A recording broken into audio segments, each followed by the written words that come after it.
ট্রেনেই নববর্ষ পালন। পয়লা বৈশাখের পর প্রথম বৃহস্পতিবার নববর্ষ পালন। আজ সকালে বনগাঁ মাঝেরহাট লোকালে যাত্রীদের নববর্ষ পালন। গত 18 বছর ধরে এইভাবেই নববর্ষ পালন করে আসছেন ট্রেনের নিত্যযাত্রীরা। ট্রেনেই চলে গণেশ পুজো, ফুলে ফুলে সাজিয়ে তোলা হয় ট্রেন। নববর্ষ পালনের জন্য রেলের অনুমতিও নেওয়া হয়।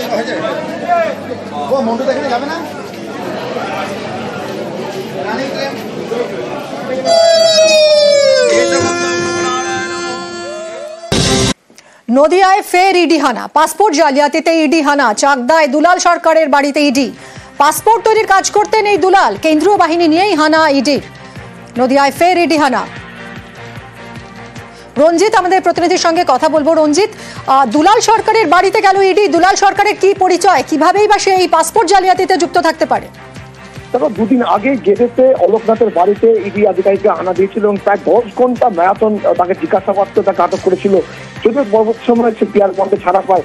নতুন করে চাকদা থানার কাছাকাছি এলাকায় ইডি টিম আসা। সকালে ইডির একটি আধিকারিকরা একটি দল বেঁধে আসে এবং তার পাশাপাশি কেন্দ্রীয় বাহিনী রয়েছে।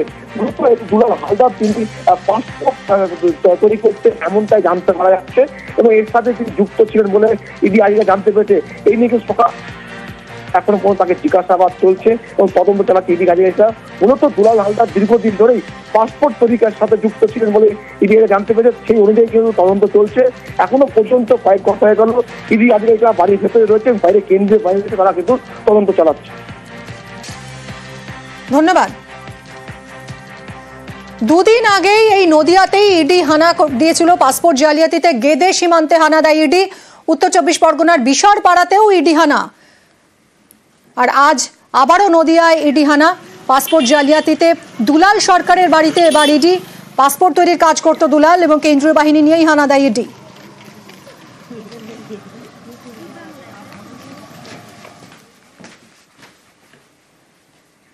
কাস্টমস অফিসার সেজে প্রতারণা। কোটি কোটি টাকা প্রতারণার অভিযোগ।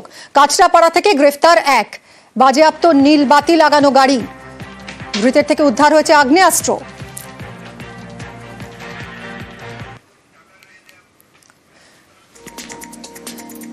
উদ্ধার হয়েছে আগ্নেয়াস্ত্র। কোটি কোটি টাকা প্রতারণার অভিযোগ। কাঁচরাপাড়া থেকে গ্রেফতার এক।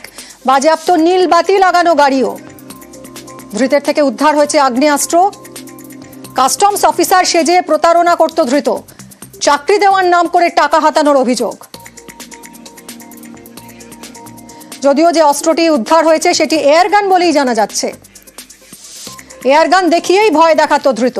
কাস্টমস অফিসার সেজে প্রতারণার অভিযোগ। হ্যাঁ, আপনি কি কাস্টমসে কাজ করেন?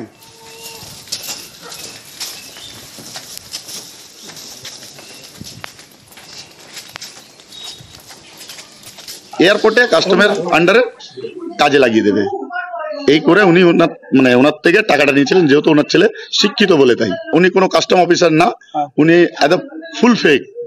উনার গান থেকে শুরু করে উনার আইডেন্টিটি কার্ড থেকে শুরু করে সবকিছু। উনি একটা হুডার লাগানো ভাড়া নেওয়া গাড়ি, যেটা আমরা থানাকে হ্যান্ড ওভার করে দিয়েছি ধরে। প্রচুর টাকা ছিল, প্রচুর সোনা ছিল, প্রচুর গহনা এবং আর্মস ছিল। এখন একটা আর্মস পাওয়া গেছে। হ্যাঁ, রিকভারি হয়েছে। হ্যাঁ, সেটা হচ্ছে ইয়ার গান। ওইটা দিয়ে ভয়ভূত দেখাতো এবং লোকের বাড়ি বাড়ি গিয়ে এরকম চাকরি দেব বা দেব, সোনা দেব, এই বলে টাকা নিয়েছে। ফালাকাটায় লোকালয় বাইসন। সাত সকালেই লোকালয়ে ঢোকে দুটো বাইসন। বাইসনের হামলায় জখম হয়েছেন একজন। বাইসনদের জঙ্গলে ফেরানোর চেষ্টা করছেন বনকর্মীরা। ফের লোকালয়ে ঢুকে পড়েছে দুটি বাইসন। বাইসনের হামলায় জখম হয়েছেন একজন। বাইসন দুটিকে জঙ্গলে ফেরানোর চেষ্টা এখন বনকর্মীদের।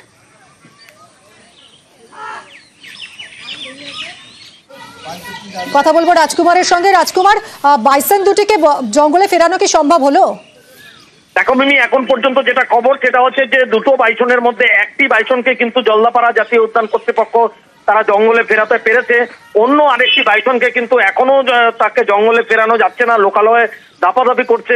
এবং এই বাইসনটিকে কাবু করতে কিন্তু ইতিমধ্যে ঘুমপাড়ানি গুলি করার যে দল, সেই দল এসে পৌঁছেছে। ফলে এই বাইসনটিকে যদি জঙ্গলে ঢোকানো না যায় তাহলে ঘুমপাড়ানি গুলি করেই কাবু করবে, তার প্রস্তুতি নিচ্ছে বন দপ্তর। ধন্যবাদ।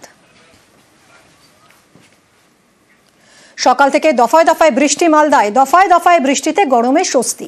তাপমাত্রা বেশ কয়েক ডিগ্রি কমায় স্বস্তি। শিলিগুড়িতেও দফায় দফায় বৃষ্টি।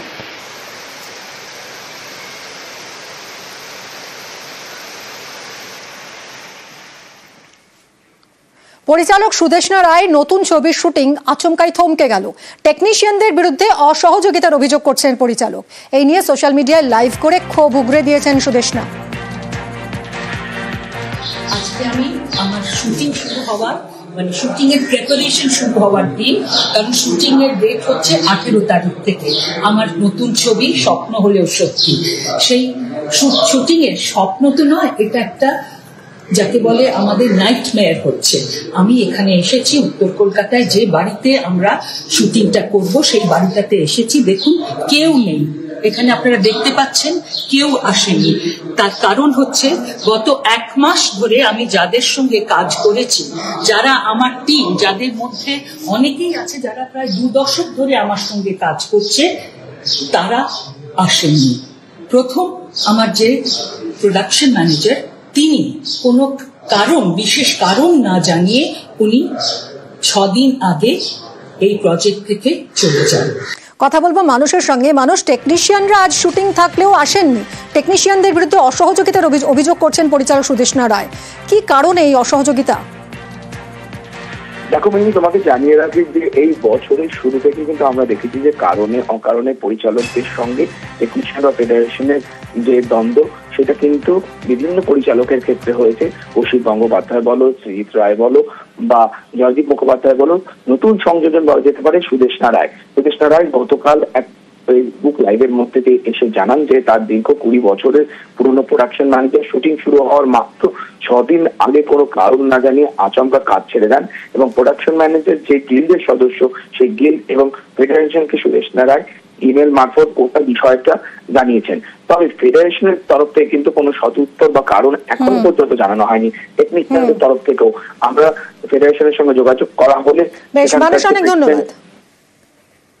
গত 1 মাস ধরে প্রি প্রোডাকশন চলেছে, লুক সেট হয়ে গেছে, তাতে সবাই এসেছিল, রেকি করেছি, শিডিউল দিয়ে দিয়েছি। তারপরেও 12 তারিখে আমার খুব খারাপ লেগেছে যে আমারই যারা খুব ঘনিষ্ঠ তারাই কোনো বিশেষ কারণ না জানিয়ে আমাকে বলেছে দিদি চাপ আছে, কাজ করতে পারবো না। আমি সবাইকে চিঠি পাঠিয়েছি, কারণ মহামান্য আদালতের যেটা রায় ছিল তাতে বলা হয়েছিল যে কোনোভাবেই অসহযোগিতা বা কোনোভাবে বাধাপ্রাপ্ত যেন না হই আমি বা আমরা। তো সেই বাধাপ্রাপ্তই হয়েছি। ফেডারেশন বনাম পরিচালকদের সংঘাত কি আরো একবার স্পষ্ট হলো? ফেডারেশনের প্রেসিডেন্ট স্বরূপ বিশ্বাসের বক্তব্য, তিনি কিছু জানেন না, অভিযোগ এলে খতিয়ে দেখবে ফেডারেশন।